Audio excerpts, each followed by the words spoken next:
आधीच अत्यंत वादग्रस्त ठरलेला पलाव पूल आता थट्टेचा विषय बनू लागलेला आहे। त्याला कारणही तसंच आहे।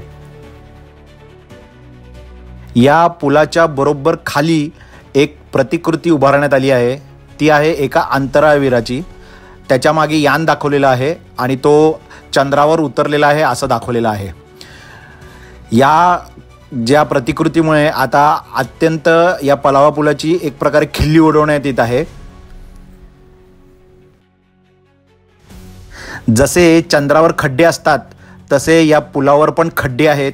हेच दर्शवणारी तर ही प्रतिकृती नाही ना, असा सवाल आता डोंबिवलीकर विचारत आहेत। अधिकाऱ्यांच्या या कल्पकतेला दाद द्यावी तितकी कमी आहे असं आता डोंबिवलीकर बोलू लागले आहेत।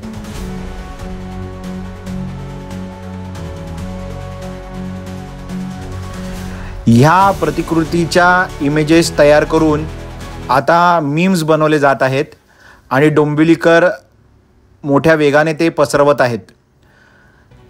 खड्ड्याची अनुभूती देणारा पूल किंवा डोंबिवलीकर आता होणार चंद्रवासी अशा प्रकारची खिल्ली उडवणारे मीम्स तयार केले जात आहेत।